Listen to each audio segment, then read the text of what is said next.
Welcome to the Helen of Troy Limited fourth quarter fiscal 2021 earnings call. At this time, all participants are in a listen-only mode. A question and answer session will follow the formal presentation. If anyone should require operator assistance during the conference, please press star 0 on your telephone keypad. Please note this conference is being recorded. I will now turn the conference over to your host, Mr. Jack Jansen, Senior Vice President, Corporate Business Development. Mr. Jansen, you may begin. Thank you, operator. Good morning, everyone, and welcome to Helen of Troy's fourth quarter and fiscal year 2021 earnings conference call. The agenda for the call this morning is as follows. I'll begin with a brief discussion of forward-looking statements. Mr. Julian Mininberg, the company's CEO, will comment on our business performance and key accomplishments, and then provide some perspective as we begin the new fiscal year. Then, Mr. Brian Grass, the company's CFO, will review the financials in more detail and comment about the current trends and expectations for the upcoming fiscal year. Following this, we will open the call to take your questions. This conference call may contain certain forward-looking statements that are based on management's current expectations with respect to future events or financial performance. Generally, the words anticipates, believes, expects, and other words similar are words identifying forward-looking statements. Forward-looking statements are subject to a number of risks and uncertainties that could cause anticipated results to differ materially from the actual results. This conference call may also include information that may be considered non-GAAP financial information. These non-GAAP measures are not an alternative to GAAP financial information and may be calculated differently than the non-GAAP financial information disclosed by other companies. The company cautions listeners not to place undue reliance on forward-looking statements or non-GAAP information. Before I turn the call over to Mr. Mininberg, I would like to inform all interested parties that a copy of today's earnings release has been posted to the investor relations section of the company's website at www.helenoftroy.com. The earnings release contains tables that reconcile non-GAAP financial measures to their corresponding GAAP-based measures. The release can be obtained by selecting the Investor Relations tab on the company's homepage and then the News tab. I will now turn the conference call over to Mr. Mininberg. Thanks, Jack. Good morning, everyone, and thank you for joining us. Today we reported a great fourth quarter, completing an extraordinary performance in fiscal year 2021. Across nearly any key measure, fiscal 21 was the strongest in our 53-year history and an outstanding second year of our Phase 2 transformation plan. We broke records operationally, financially, and on the health of our brands, driving the company past the $2 billion sales milestone, delivering outstanding operating cash flow, further expanding operating margin, and growing EPS. Now 2 years into Phase 2, revenue has grown over 34% and adjusted EPS by more than 44%. In fiscal 21, we grew net sales by 23%, led by our 8 leadership brands, which collectively grew over 25% and accounted for over 81% of sales. Our digital initiatives continue to produce excellent results, with online sales up approximately 32% for the year to represent approximately 26% of total sales. Our focus on international continued to bear fruit in fiscal 21, with even faster sales growth than the company average. We delivered adjusted diluted EPS growth of over 25% for the year, which is a meaningful acceleration from the excellent growth in fiscal 20 and our 5th consecutive year posting double-digit adjusted EPS growth. Our business once again generated significant cash flow, and we were not shy about putting it to work in key Phase 2 initiatives intended to power our long-term value creation flywheel. As examples, during fiscal 21, we made strategic investment decisions such as securing a fully paid-up 100-year global hair appliance license for the Revlon brand and increasing our inventory levels significantly during the year. This higher inventory puts us in a much better position to meet the elevated levels of demand and reduce the risk from supply chain disruption that's now affecting nearly all companies. We also increased our spending on consumer-centric innovation, on digital marketing and media, on new packaging, on expanded production and distribution capacity, and on stepped-up investments to direct-to-consumer, IT, key hires, ESG, and diversity, equity, and inclusion. These investments in the business and the organization helped us catch up with our rapid growth during our transformation, and many of them will help us in fiscal 22. During fiscal 21, we returned capital to shareholders, buying back just under 1 million shares of our stock at an average price just below $200 a share. Turning to ESG and diversity, equity, and inclusion, our goals are to further our environmental and social initiatives, making us even more of an employer of choice for all associates to thrive. We also have the goal of delivering value across all stakeholder groups, including our consumers, our associates, our customers, our shareholders, and our communities. On ESG in fiscal 21, we implemented several initiatives related to increasing recyclability and reducing single-use plastic in our packaging. We also worked with several key suppliers to increase their energy and carbon efficiency, earning recognition from one of our top customers for our role in their global supply chain climate action initiative. We continue to implement relevant waste management programs in our operations, including recycling metal waste in our distribution centers. In February, we published Helen of Troy's ESG Guiding Principles, publicly outlining our commitment to ESG and its principles. These and other multi-year efforts are now more fully reflected in external measurement systems, including MSCI, where we are now included in the leader category among our peers in the household durable sector, and at ISS, where our environmental scores are improving, our social scores are now in the upper third, and our governance score has been best in class for some time. This work is ongoing, and we will provide more detail in our first ever ESG report, which we expect to publish this summer.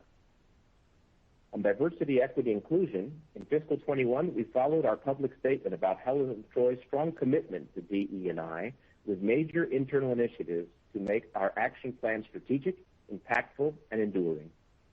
To highlight a few of these actions, we conducted a company-wide unconscious bias training. We stepped up our recruiting and hiring of minority candidates, with most searches now including at least one diversity candidate. Our annual Global Senior Leadership Conference in February was centered on the theme of learning and reapplying best practices from colleagues and from industry leaders in the areas of diversity, business success, culture, engagement, and coaching. We held a company-wide conversation with Reshma Saujani, founder and CEO of Girls Who Code, for International Women's Day, with the majority of our people attending.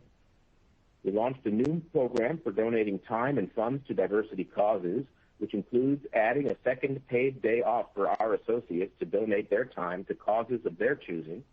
It included financial contributions for Helen of Troy for selected charities and included a new employee donation matching program. We take a long-term strategic approach to developing our business and our organization. When it comes to investment, we continue to believe it is right to lean into our business momentum to support multi-year plans. This principle has served us well in both phases of our transformation. We believe our combination of agility and long-term thinking has been a key driver of our track record of sustained success, and our actions position us well to create significant additional shareholder value over the course of the remaining 3 years of Phase 2. As we look back on fiscal 21, the financial performance underscores the benefits of our diversified portfolio, of our unique operating structure, and of the strength and resiliency of our culture and our people. The diversified nature of our portfolio provides consistency, with all segments and international growing double digits. Some categories benefited from changed consumers' behavior, and some of our categories posted another year of strong growth based on the timeless power of consumer-centric innovation. All of our businesses benefited from the greatly improved capability of the global shared services we have built. Internally, we focused on the health and safety of our employees. I am very proud of the tremendous resilience and agility they demonstrated as they distinguished themselves, they distinguished our brands, and distinguished our company in the face of challenge after challenge from COVID-19. Whether it was our frontline workers or those working from home, whether it was in the U.S. or abroad, we worked together with even more passion to find solutions to challenges and use that signature agility to take advantage of opportunities. We responded quickly to the need to maximize production and delivery from our factory partners in China, Mexico, and the United States to support unprecedented demand. We met the challenge to run our operations safely, even as we posted new shipping records month after month. We added on-the-fly overflow distribution capability in record time to meet that rising demand from brick and mortar, DTC, and from e-commerce. Once we had the visibility to return to investment mode in the back half of the fiscal year, our teams plowed ahead with many of the initiatives that are central to our Phase 2 plans, such as new product innovations, new marketing programs, IT initiatives, and cost savings projects. While one might think a year of working with such intensity on the front line or from home would tear our social fabric, I'm very pleased to report that our culture served as a strong foundation for unity and collaborative problem solving. During the fourth quarter, we conducted a culture survey of our worldwide associates for the first time in 2 years. The results showed further progress on every single attribute we measure. We believe that the culture we have built since the beginning of our transformation in 2014 has become a competitive advantage for Helen of Troy in attracting, retaining, unifying, including, and training the best people. I would now like to share some perspective on our results in the fourth quarter. It was a great one. Despite the adverse impacts from Winter Storm Uri that brought ice, snow, and cold temperatures to much of the United States, our sales were in line with our internal expectations and the external guidance we provided in January. Net sales revenue grew over 15% and was broad-based. Our leadership brands grew at a 20% clip. The online channel continued to be a major growth driver, up approximately 30% year over year, and contributed approximately 27% of our total fourth quarter sales. Health and Home led the way for the quarter with sales growth of 23%, even as that part of the company faced a sharp decline in the traditional cough, cold, and flu season and began to anniversary the original COVID-related spikes in thermometer demand first seen last January and February in Asia. The biggest sales driver was continued demand for health-related Vicks, Braun, and Honeywell products. Air purifier demand continues to be very high as consumers and institutions take steps to address indoor air quality and increasingly recognize the importance and benefits of the category as an everyday basic. As schools and businesses reopen, and as travel gradually resumes in fiscal 22, we have the right brands and products to meet demand amid the much greater sensitivity to indoor air quality and the heightened ongoing attention to health and hygiene that is widely expected post-COVID. While thermometer demand has softened domestically, we see meaningful growth opportunities in our Asia-Pacific markets. A fourth quarter traditionally includes thermometer and humidifier sales related to the incidence of cough, cold, and flu symptoms. But for the recent 2020 to 21 season, lockdowns and social distancing reduced cough, cold, and flu incidents to some of the lowest levels on record.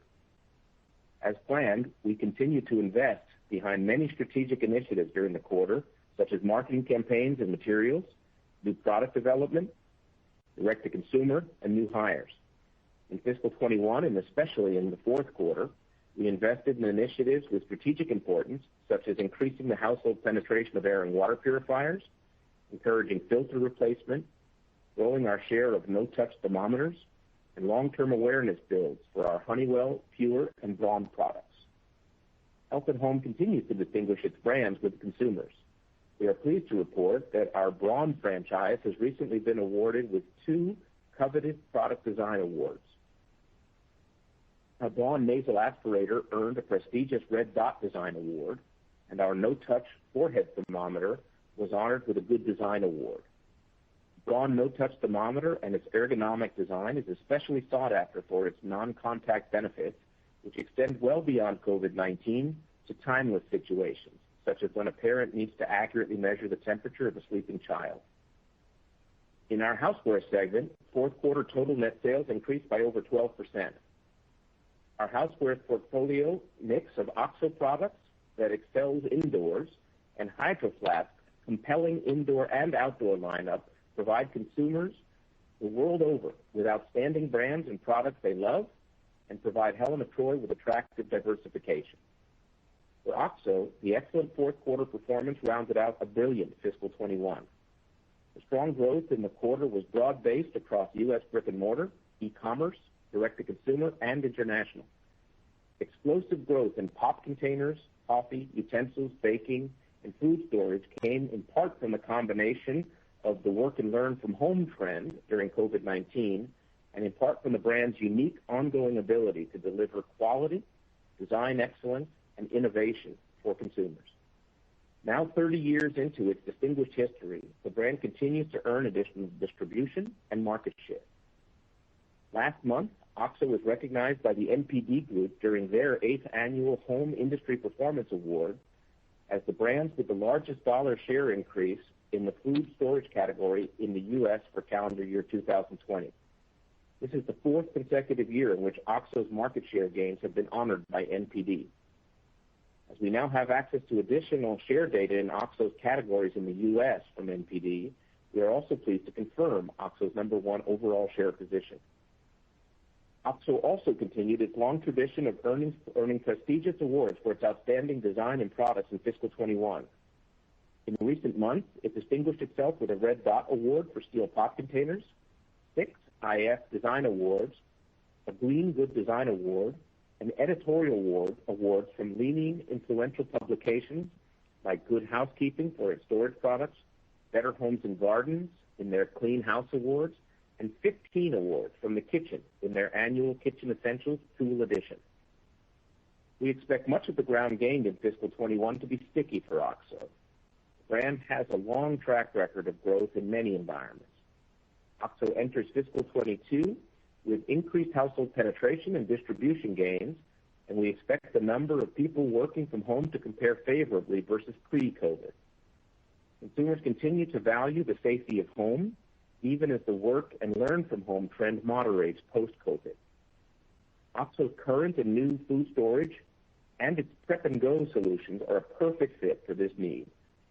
As a result of our investment in consumer-centric innovation in fiscal 21, OXO also has an attractive slate of new products set to hit the market in fiscal 22 and strong plans to build on its accelerating international business. Hydro Flask exceeded our expectations after the explosive growth in fiscal 20, especially considering the lower store traffic at key retailers, the effectively no back-to-school lift, very little sports, greatly reduced social activities, and the unique fiscal 20 trend to anniversary events such as Fiscal, major distribution expansion, and certain new introductions of products.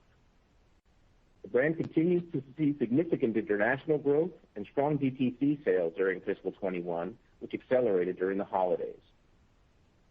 We are excited about Hydro Flask's growth prospects as the world begins to reopen. Store traffic has picked up, and Hydro Flask trends have improved. We expect this trend to accelerate as vaccination rates increase and more students go back to in-person learning across the United States. We expect consumers will continue to turn to more outdoor activities as the weather improves and as people become more comfortable in group gatherings. Hydro Flask also has a strong slate of new product offerings going to market, including the limited edition Scenic Trail Collection, new lids, outdoor kitchen sets, back to school and back to office lunch totes, and food storage products that bring more to love on top of the functional benefits of a brand consumers already adore. Turning to beauty, the fourth quarter delivered total sales growth of 6%, a strong performance as we were up against a tough comparison in which the segment grew more than 23% in the same period last year. The segment's full fiscal year annual growth was over 26%, with 15 points of that coming from organic growth. Almost all of our beauty appliance brands grew during the quarter and on a full fiscal year basis, reflecting the strength of our turnaround in recent years. Our Revlon franchise continued to grow, propelled by the success of its pioneering family of one-step volumizers. Our volumizers are highly popular with consumers and continue to proliferate virally on social media. They have now accumulated more than 250,000 online reviews at an average of 4.6 stars on Amazon alone. Over 200,000 of these reviews are 5-star ratings. We have expanded the franchise internationally with positive results in EMEA, Canada, and Latin America. Further expansion plans are slated for fiscal 22. Third-party syndicated market data shows Helen of Troy Beauty further expanded its #1 position in the online channel for U.S. hair appliances in fiscal 21 and continues to hold a meaningful lead at more than twice the share of the nearest competitor. Syndicated data in brick and mortar shows that during the latest 52-week period, we also grew our number 2 share position in U.S. retail appliances. Over the course of fiscal 21, we are now the share leader at a number of major brick and mortar retailers. Confirming what we are seeing in our customer point of sale data, Revlon's best-in-class market share growth was recently recognized by the NPD Group, winning 2 of their 2020 awards for the top increase in market share. The first award was for the largest dollar share increase in the personal care category for the United States, Canada, and Mexico. Our Revlon franchise also earned NPD's award for the largest dollar share increase in the hairstyling category for the United States in 2020. Consumer-centric design and innovation is a core competency in beauty. We are proud to share that our Hot Tools Professional Black Gold One-Step Detachable Blowout Volumizer was recently honored with a Good Design Award.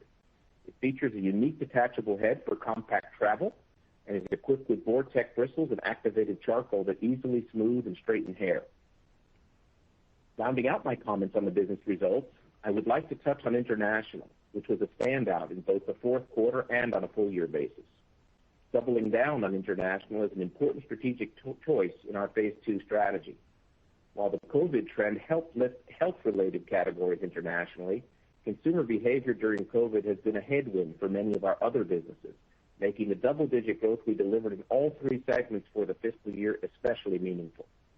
In fact, international sales grew faster than our company average in both the quarter and in the full fiscal year. We also expanded new distribution and launched new product innovation, which bodes well for fiscal 22. Now 2 years into Phase 2, we are ahead of the glide path we announced in our 2019 Investor Day to create at least $100 million of incremental organic sales across these regions by the end of Phase 2 in fiscal 24. International margins expanded meaningfully in fiscal 21, making additional investment to further accelerate outside of the United States even more compelling. As we look to fiscal 22, we see a series of headwinds and tailwinds that are accompanied by high enough levels of variability around matters outside of our control that we are not providing guidance at this time. Like many other companies, we face the uncertain path of the COVID-19 recovery, supply chain disruptions, and cost inflation. Even with so much change to the macro environment since we last spoke in January, we have been very busy mitigating, and we still believe adjusted EPS growth in fiscal 22 is achievable. We see many positives. We saw a strong start to fiscal 22 in March. Sales that carried over from February into March due to Winter Storm Uri were a further help in March. April sales are also delivering strong year-over-year growth versus the lockdown period in the year-ago base. Outside of any particular month, our all-weather portfolio is well suited to serve consumers. It includes brands such as Hydro Flask, Drybar, Revlon, and Hot Tools that were held back by consumer behavior and reduced store traffic during most of the restrictive parts of COVID. Several of our brands, such as OXO and Hydro Flask, benefited from higher store traffic and greater impulse buying, especially given their very prominent in-store visibility. Our innovation investments are poised to deliver strong new product lineups. We are excited about new initiatives from institutional sales, filter replacements on the large base of new air and water purifiers sold in fiscal 21. We're excited about DTC, customization, the shift to online, and the place where we've been especially active. The work done in recent months to expand our production and distribution center capacity is also serving us well. At the macro level, consumer confidence and financial health are improving as employment, large amounts of government stimulus, and vaccines work their way into consumers' lives and into the economy. The reopening of schools, offices, and travel is likely to result in more normalized cough, cold, and flu incidents that are highly correlated to sales of thermometers and humidifiers, Vicks VapoSteam, and VapoPads. It is our mission to be there for consumers when they need us most. Finally, looking at our balance sheet, our operational capability, and the caliber of our organization, we have never been stronger.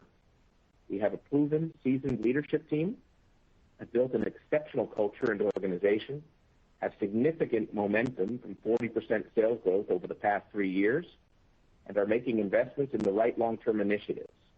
We have the liquidity to make further acquisition as well. We are excited about the power of these elements to drive our flywheel all across the back half of phase 2. With that, I will now turn the call over to Brian. Thank you, Julian. Good morning, everyone, and thank you for joining us.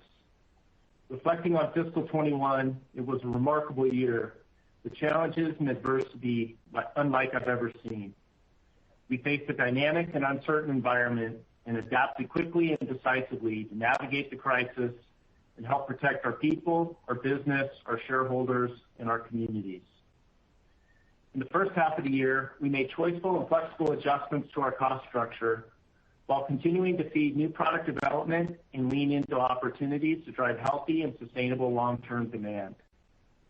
Just as the pandemic was beginning, we upsized our revolving credit facility on better terms, and we also increased our cash position to maximize our financial flexibility in a volatile environment. As we moved into the second half of the year, our strong results and diversified portfolio allowed us to lean back into all parts of our flywheel, including key initiatives for phase 2 of our transformation. Although our investment spending was heavily concentrated in the second half of the year, we were nevertheless able to increase our full-year growth investments by 40% year over year, while still expanding adjusted operating margin. We also deployed over $300 million in capital as we invested in proprietary manufacturing equipment and direct-to-consumer capabilities, further strengthened our brand portfolio and profitability with the one-time payment of $72.5 million for the use of the Revlon trademark royalty-free for the next 100 years, and repurchased over $200 million of our common stock. For the full year, we reported exceptional results with net sales growth of 22.9%, adjusted diluted EPS growth of 25.3%, and operating cash flow growth of 15.8%. We're positioned by $225 million to meet strong demand, mitigate supply chain disruption, and help us delay significant capital deployment and working capital investments. We enter fiscal 22 with low leverage and significant dry powder for further acquisitions, which we have continued to aggressively pursue. We became an even better, stronger, and more nimble company as we rose to the challenges of fiscal 21. I also believe we found a sweet spot in our growth algorithm of delivering strong results this year while reinvesting over performance back into our businesses. Our success in fueling the flywheel under such extraordinary circumstances over the past year has only increased my confidence in the company's future, and I couldn't be prouder of our organization and culture. Now I'd like to discuss the fourth quarter results and year-end financial position before discussing fiscal 22. We delivered consolidated net sales growth of 15.1% to $509.4 million and organic business growth of 12.2%. We achieved strong growth despite the impact of Winter Storm Uri in late February.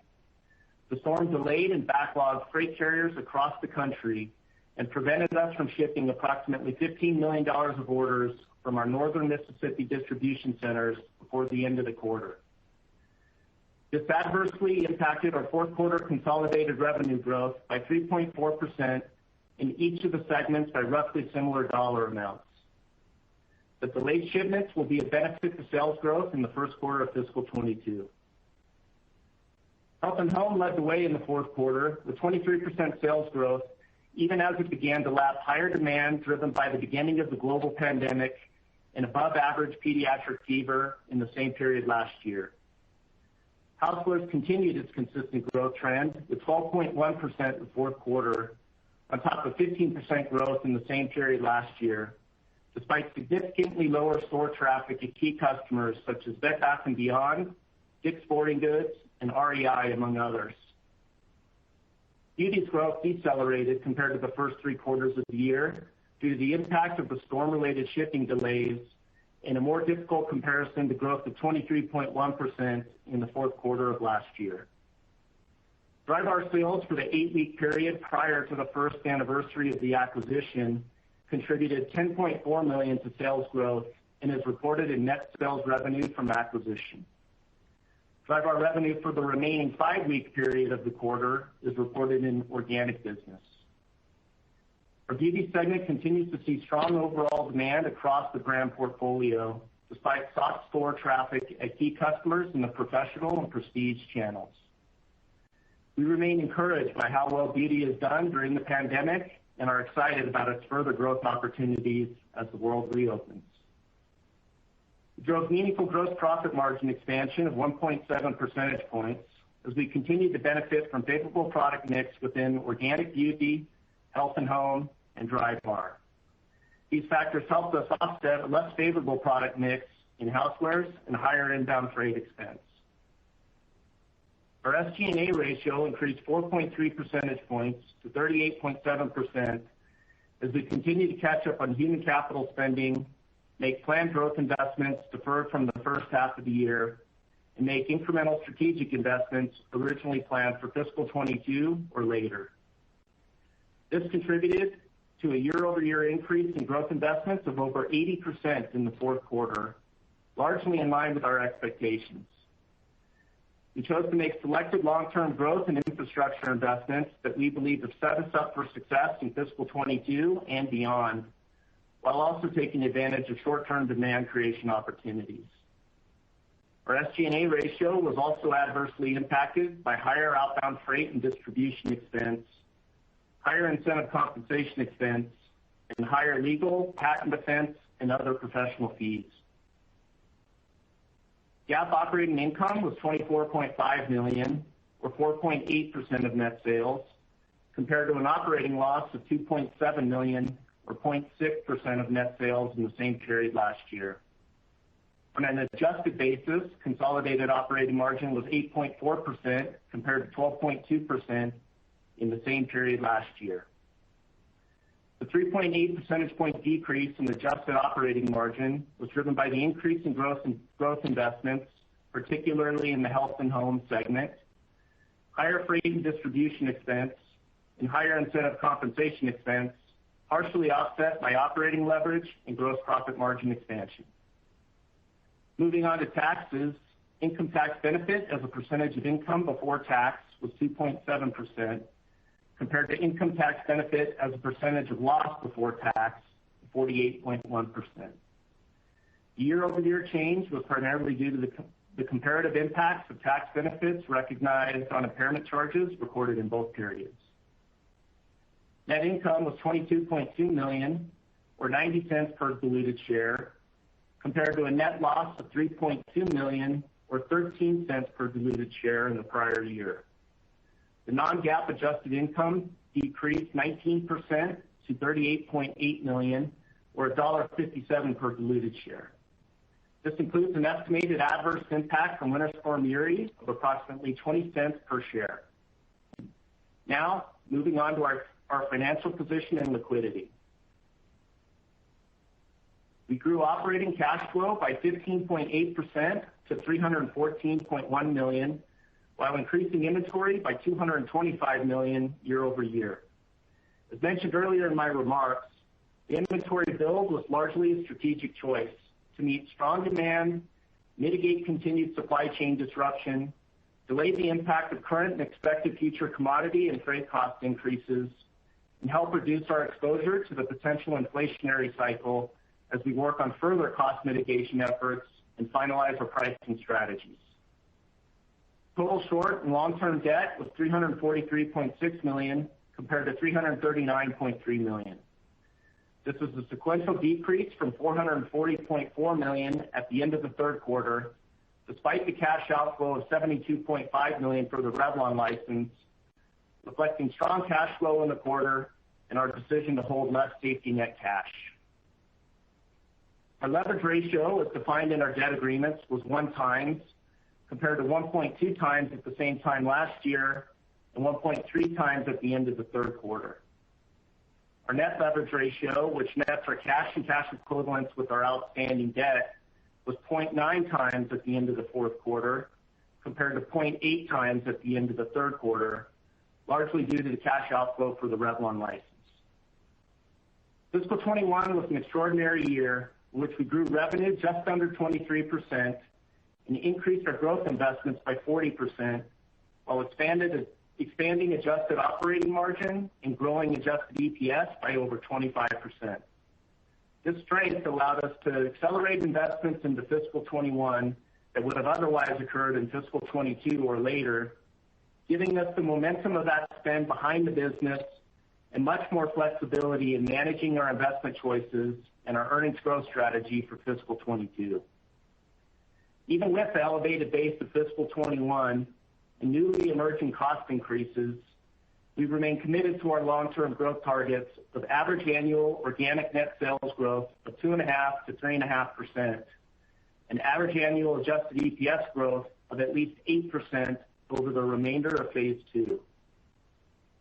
Looking to fiscal 22 specifically, as we noted in today's earnings release, we are deferring our formal outlook for the fiscal year due to high levels of uncertainty surrounding the COVID-19 pandemic and presumed recovery, as well as ongoing disruption in global supply chains and volatility in the cost and availability of commodity, freight, and other resources. We expect to return to our historic practice of providing an annual outlook once there's less variability. I will, however, make some broad comments about current trends and expectations for the year. Demand remains strong in several of our key categories, especially within the housewares and beauty segments. We do expect demand to moderate in several health and home categories as we continue to lap the extraordinary growth of 30% in fiscal 21. We expect categories that were adversely impacted by stay-at-home mandates and retail store closures to benefit from a gradual reopening of schools and communities as vaccination rates increase. Anticipating the timing and pace of recovery is challenging given the uneven rate of vaccinations, uncertainty regarding vaccine duration and effectiveness, and further outbreaks and variants across the world.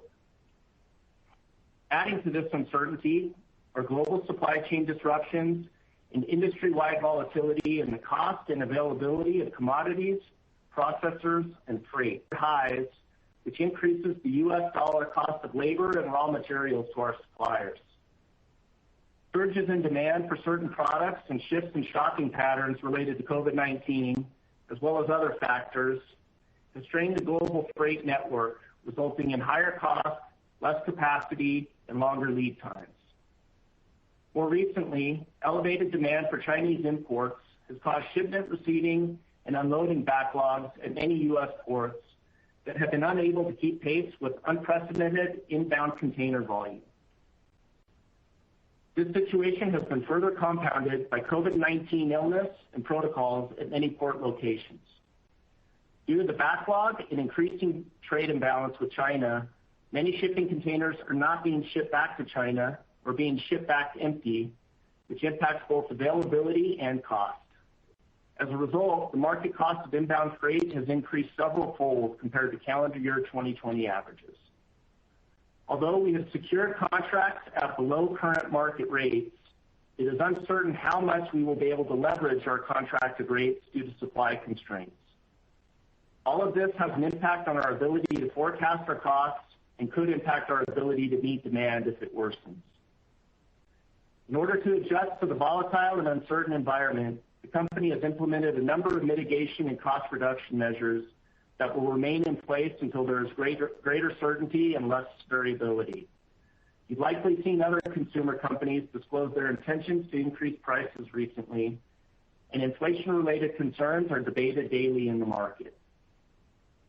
While we have not yet made all our pricing decisions, price increases are being considered, along with a variety of cost mitigation and reduction strategies. We believe we are in a good position to navigate the uncertainty and volatility relative to the broader consumer peer set with a healthy inventory position and the momentum from investment spending in fiscal 21 that does not need to occur in fiscal 22. We believe we have a lot of flexibility to make spending choices, put our balance sheet to work, and take pricing action as we navigate the year. Our goal is to strike the right balance in our earnings growth formula as we've done for the last several years. Netting down the impact of somewhat unusual and lumpy revenue and spending patterns in fiscal 21 against our expectations for fiscal 22, We would expect to see easier adjusted EPS comparisons in the first and fourth quarters, with more difficult comparisons in the second and third quarters. We continue to believe that adjusted EPS growth is achievable for the full fiscal 22, but variability from the many moving parts in the macro environment and its impact on the range of potential outcomes, as well as our choices during the year, is keeping us from providing a more formal outlook at this time. We expect our tax rate to be in the range of 11 to 12%, which incorporates the previously disclosed adverse impact of 1.5 to 2 percentage points due to changes in tax law impacting our Macau sourcing operation. Additionally, although the tax plan outlined by the Biden administration does not have enough detail to fully assess, the broad strokes of the plan are largely as we expected, and I will make some comments based on our initial interpretations and areas of uncertainty. Although there is a proposed increase to the U.S. corporate tax rate, we are less impacted by these changes due to our lower amount of income subject to tax in the U.S., which is generally 20 to 25% of our worldwide income before tax. We do not expect Biden's plan to impose a 21% minimum tax on U.S. companies' foreign income to have a meaningful impact on our consolidated tax expense, because many of our foreign subsidiaries are not directly or indirectly owned by a U.S. parent and are not subject to U.S. taxation. Although Treasury Secretary Janet Yellen's remarks for a global minimum corporate tax rate signal support of Pillar 2 of the OECD's ongoing work to implement a global minimum tax, it is too early to assess the impact that the Biden plan will have on the OECD's efforts, when the OECD might successfully implement a global minimum tax, or what that tax rate might be. We do not expect any proposed changes to global intangible low-tax income, often referred to as GILTI, to have a meaningful impact on our consolidated tax expense, as many of our foreign subsidiaries are not subject to GILTI or U.S. taxation. At this stage, it is still unclear what laws will be passed and in what form, as well as when they will take effect, but nevertheless, we are not expecting a meaningful impact from legislation changes in fiscal 22. We will continue to assess the impact as proposed legislation is considered and keep you updated. We are planning for capital asset expenditures of between $100 to $125 million, which includes construction and equipment expenditures related to a new 2 million square foot distribution facility with state-of-the-art automation and direct-to-consumer fulfillment capabilities. Finally, an update on the process to divest our global mass-market personal care business. We entered into exclusive negotiations with the selected bidder at the end of February and have largely agreed to the broader terms. We are now working through the detailed negotiation of the various agreements and complexities needed to complete the transaction. We hope to have more to announce very soon.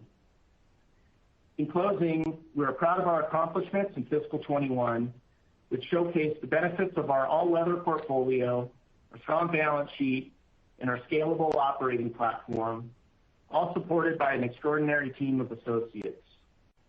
We look forward to building upon our unique platform as we leverage the more lasting trends that emerge from COVID-19 and the beneficial trends of a return to normal to help drive our long-term growth algorithm and deliver continued value for our consumers, associates, customers, communities, and shareholders during phase 2 of our transformation.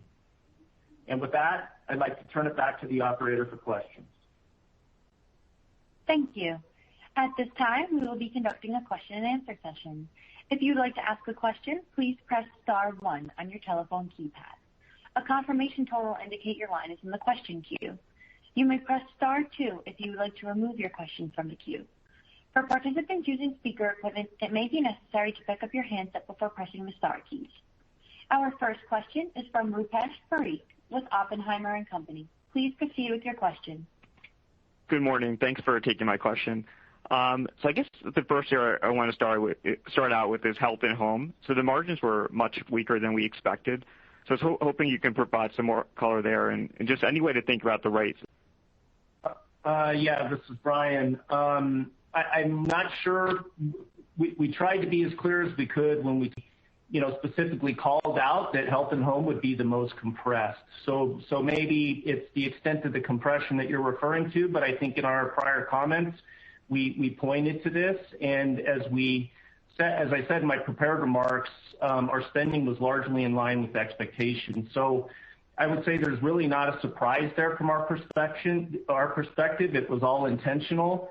And we had a lot of things we were trying to accomplish in terms of long-term brand awareness and making investments in assets that we could use in the long term. I'll also point out that there were other margin compression factors in that segment, such as higher incentive compensation expense and industry-wide increases in freight expense. So there's several moving parts there, but I would say most all of them were in line with our expectations. And it's just a quarterly thing that you see in the fourth quarter. And long term, we believe health and home's margins are more than sustainable. They should be flat to up next year, but there's again a lot of moving parts next year with respect to potential cost inflation, and then how do we respond to that cost inflation via price increases or cost mitigation efforts. So health and home's margins are clearly sustainable, and this is just quarterly compression. Okay, great. That's actually very helpful. And then I guess maybe a question for Julian. So your core beauty growth did slow sequentially, and obviously Q3 was an amazing performance. Just any more color there in terms of what drove that moderation sequentially within the beauty segment? Again, this was choice making on our part to set ourselves up for success, and we again tried to point to it in our previous remarks that we were going to take advantage of opportunities to spend into the strength of fiscal 21 to set us up for fiscal year 22. They also had some of the other margin compression factors, such as higher incentive compensation expense and higher freight expense impacting their margins. Again, we've implemented cost mitigation strategies and initiatives to help offset the higher costs, and we're exploring price increases for next year. So we've got a lot of levers we can pull, and we're sizing all of those up. Some of them are in place, and some of them will be acted on shortly. Yeah, Rupesh, let me build a little bit there. The specific answer to your question is that the base grew 23% a year ago. So growing over that base organically means that we're anniversarying a 23% increase. I know pretty much everyone on the call is having the question of, so can Helen of Troy anniversary 23% growth on a total company basis in fiscal 22? You look at this test on beauty, and the answer turns out to be 6% for the fourth quarter. And if you look at the specific base in the fourth quarter of a year ago, what you'll see is that the Volumizer franchise started to grow very rapidly in that quarter. And then you look at this quarter and see it continuing to grow on top of that. I think it speaks very loudly. And remember, in the last year quarter comparative period, there was no or extremely little COVID. In this year's fourth quarter, there was plenty of COVID. So think of all the reduced store traffic, all the women not traveling, social events, office, etc. So to put growth on top of that speed in a meaningfully different environment, I think speaks to the strength of the Volumizer franchise, not its deceleration. And then if you talk about market share, you heard quite a lot in my remarks on the subject of market share. We grew mightily during fiscal 21, including in the fourth quarter. And if you put the last comment on that is Storm Uri. We had a hand tied behind our back in the last 8 days or so, or middle of 8 days of February because of the storm, and we grew right over that too. So I'll defend that one left and right.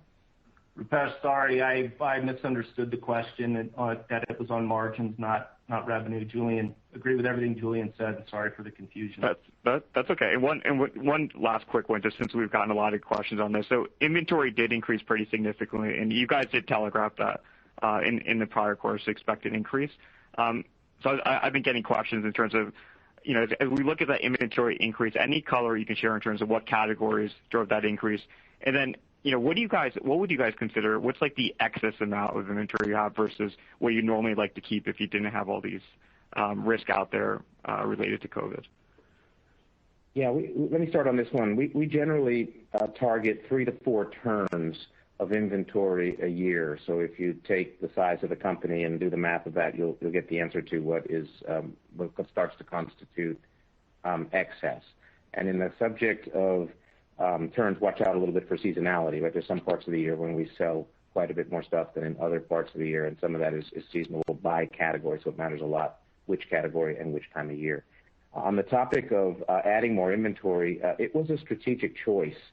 We were also a bit lucky, frankly, that choice happened right at a time when we very quickly realized that the supply constraints were getting tight. So the strategic choice part was we were too lean on inventory for much of fiscal 21 as we were selling through much faster than we were able to replenish. And it made us have more out of stocks than we would like, certainly than our customers would like. It's not good for the shelf. It's not good for giving competitors too much opportunity. It's not good for market share. All these things are bad about not having enough inventory.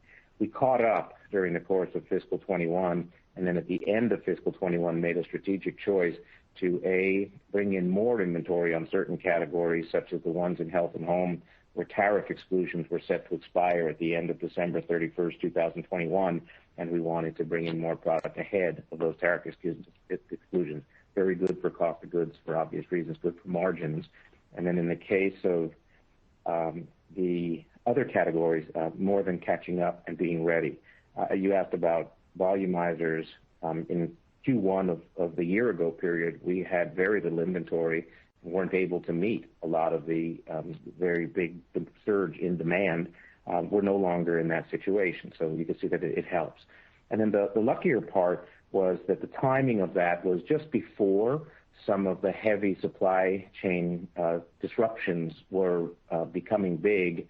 And as those emerged, we were not shy during Q4 to amp up our inventory even further than we were planning to, because we knew that the disruptions were starting to emerge. So there's some perspective on inventory. In terms of the amount of inventory we have, I'd say it's a strategic advantage at this point. A lot of companies are hit by the supply chain constraints, but not as many of them are coming into their fiscal year with the improved inventory situation that I just described. So to have that kind of buffer in this environment, thank goodness, would be my comment. Yeah, Rupesh, I agree with everything Julian said, and especially the last part. I don't think we have any real excess inventory and no concerns about the health of the inventory at all. In this environment, I think we have the right level of inventory, but yet I do think we can come down and operate more efficiently in a more stable, ready, steady state environment. So I think we're perfectly positioned, no concerns on inventory. In fact, agree with Julian that it's a strength. Okay, great. Thank you for all the color. Really helpful. Thank you. Our next question is from Bob Labick with CJS Securities. Please limit to one question and return to the queue for any follow-up questions. Bob, please proceed with your question. Thank you. Good morning and congratulations on excellent operations and execution in obviously a very difficult environment. Thank you. Hi, Bob. Nice to talk to you. How are you? Thanks. Good. Absolutely. Yeah. Thanks. I wanted to start with one of the comments Brian kind of made at the end and ended there with a new 2 million square foot distribution center for direct-to-consumer, et cetera, and some capital investment behind it. So maybe you could talk a little more about that. How long will this take to build out? And what are the benefits that you expect to get when it's done? Which brands will be in it? Just how should we think about this expanded distribution center and capacity? Well, it's being built and designed specifically for the OXO business, both housewares and both Hydro Flask and OXO.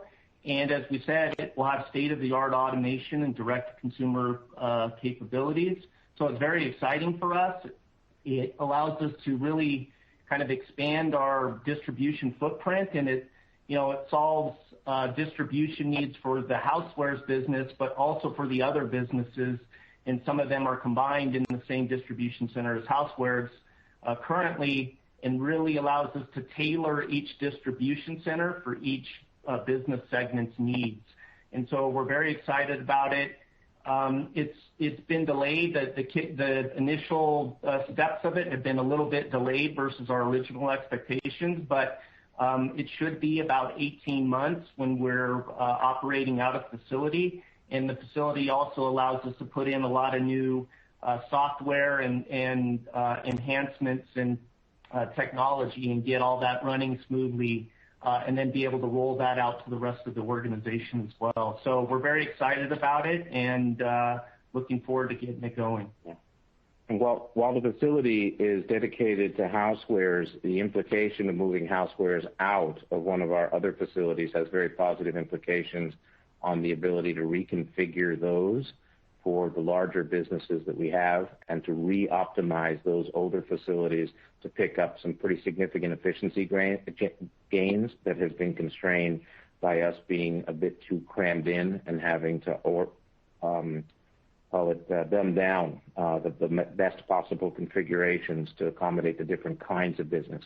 So think of OXO specifically with a big conveyor belt that is designed to pick, pack, and ship highly customized orders. Think of the big machines that we've described in the past, like Fast was one and Furious was the other, to handle the greatly increased number of DTC orders that we now fulfill on an automated basis. And then think of the ability to handle seasonality. So it affects the whole footprint in an efficient way. And the last point is we're just bigger. This company, as I've mentioned in my prepared remarks, is 40% bigger than it was 4 years ago. And at a certain point, when you're still living in a 3-bedroom house, but you got 40% more kids, you need another bedroom. Got it. Great. And then just following up on that, I think even with the spend, the balance sheet will be approaching net cash position by the end of next year if you don't do something else. So could you talk about, Brian mentioned M&A, uses of capital, because you have too much cash. So, how are you thinking about that? Yeah, high quality problem. Helen of Troy is a cash flow machine. We're super focused on it and proud of it. And as I said in my prepared remarks, we're not shy about putting it to work in the flywheel. So to be able to do deals like we talked about, whether it was the Revlon deal or the share buyback last year, this is an example within the last 12 months, a Drybar only 14 months ago, and that's more than $500 million worth of stuff, and all that stuff is off the books, off the debt rolls already. So that's cash generation right there. And in terms of what to do with it, and if we finish the sale on personal care, which is our expectation, as we mentioned in our prepared remarks, then more cash there. So the intention is to put it to work, and our capital deployment strategy couldn't be clearer. Number one is M&A. We're on the hunt. We see some good prospects, and we'd like to add more pearls to our string. There's even a tuck-in or two along the way that could be right for us. So put it into making our machine have a little bit more mass to it and gathering the momentum of the flywheel. The second use can be opportunistic buyback, which we've done from time to time. And then even from time to time, we analyze the benefits of the dividend. We've done that more than once over the years. And so far come to the conclusion to go down the capital strategy that we're in. So lots of flexibility, and we're keenly aware that our balance sheet is airtight and looking for the right use of that cash in a responsible way.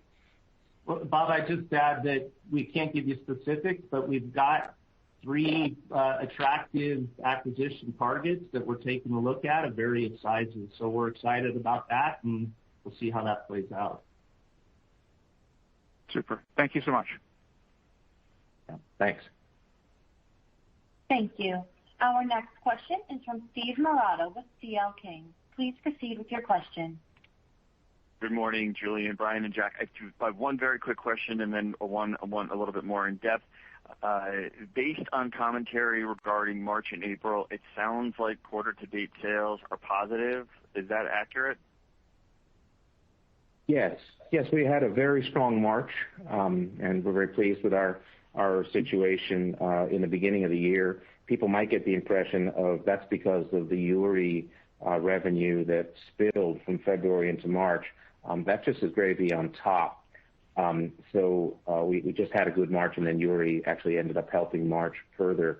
Brian talked about that 20 cents of bottom line impact in February that would have been in the results that we just reported today. So we just reported $11.65. That 20 cents that is not included in that number is added on top for March. And then April, we're at the end of the month, and we like very much where we are on the sales front. We're right on track with where we expect it to be. The balance of the portfolio is working once again in our favor, so we like this. And then we'll see how the rest of the quarter plays out. Wish we could say, great, now we can see the whole year, but there's just too much variability to just say, well, good, 8 weeks in, let's give rock solid guidance. Understandable and helpful. Julie, maybe you can comment a little bit on institutional sales, the opportunities there in the more obvious brands, maybe some opportunities in less obvious brands, and the potential impact in the current fiscal year.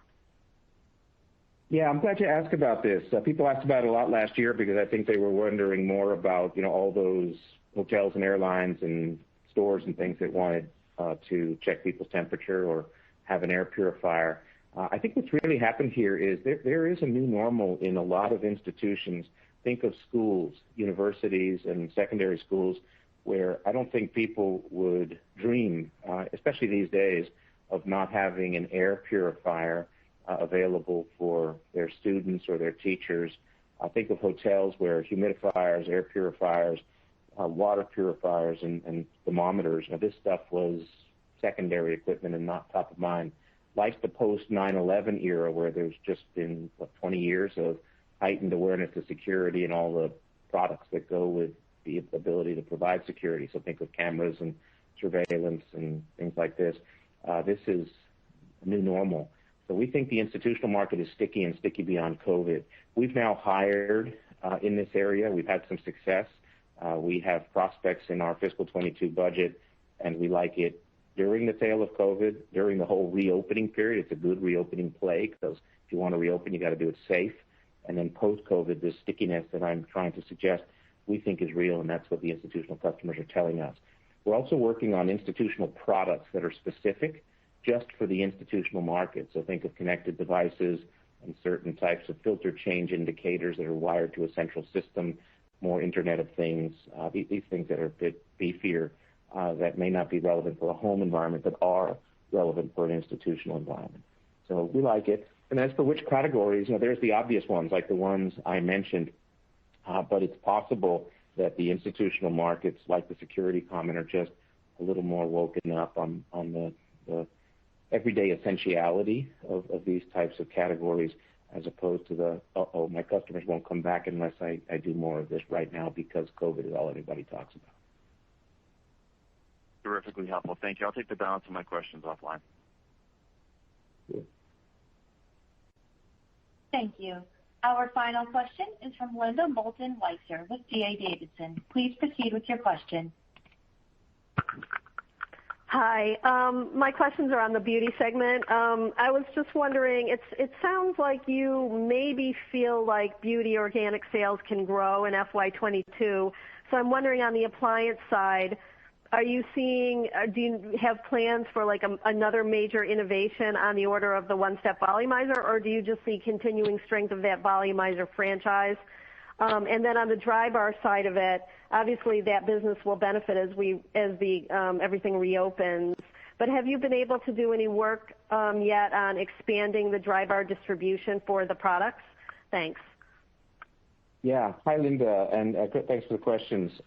So beauty grew despite COVID, not because of it. So there's just good prospects going on the other side of this.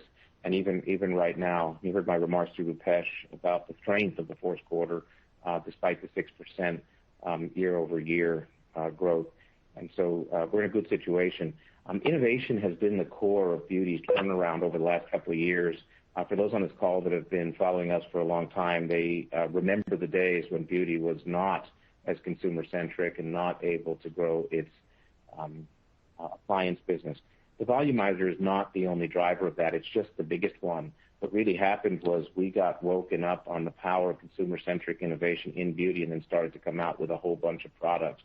So, for example, there's a new set of copper tong straightening irons. I think we've shown them to you in the past, Linda, that have just done very well. Our market share in the straightening iron segment of the beauty category, which has nothing to do with volumizers, has also increased.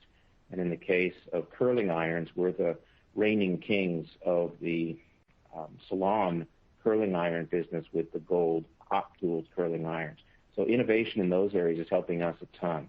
Then you take volumizers, we're well past the original boom of volumizers and 3 and 4 generations in with a proliferation of volumizer spin-offs that are making a very big difference. We think we've created a new subsegment to the category entirely.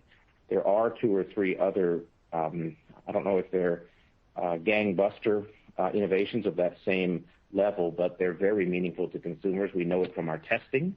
We know it from our insights.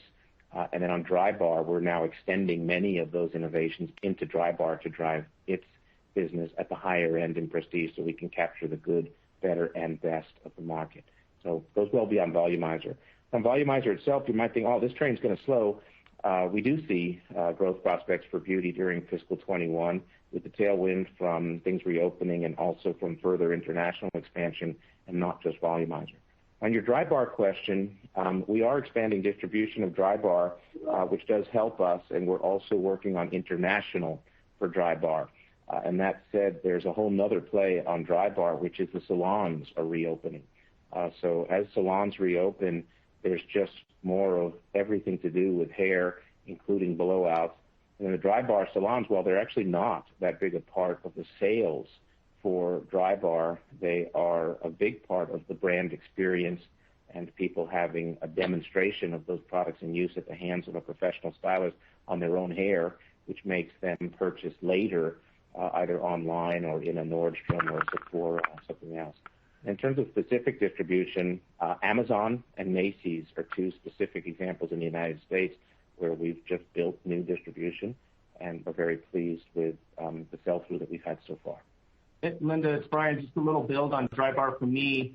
If you talk to the people that came with the acquisition, they're saying that the new product development and the innovation slated for fiscal 22 is the best that they've ever seen. So hopefully we brought something to the table, and then they helped build on what they created, but they think the new product development lineup and the innovation is better than ever in Drybar. So we're very excited about its prospects. Yeah. And not just on the tools, but also on the liquids. You might think, wow, that's less of our sweet spot. And that said, take the liquid glass product as an example. It was developed on our watch by that team, and it's become a bestseller. Great. Thank you very much. You bet, Linda. Thank you. Ladies and gentlemen, we have reached the end of the question and answer session, and I will now turn the call over to management for closing remarks. Yeah, thank you, operator, and thanks everybody for joining us today. We just had a terrific quarter. We've had the best year in our history, and that was after last year, which was the best year in our history. So we are very pleased coming into fiscal 22 with tremendous momentum, both on the business and the organization. Tons of things to balance, and we're very happy to talk to you offline on that. But we very much like where we're headed for the entire back half of phase 2, and we think the best is yet to come for Helen of Troy. So we appreciate your continued interest and support, and we look forward to speaking many of you in the coming days and also the coming weeks. Thank you very much, and have a great day. This concludes today's conference, and you may disconnect your lines at this time. Thank you for your participation, and have a great day.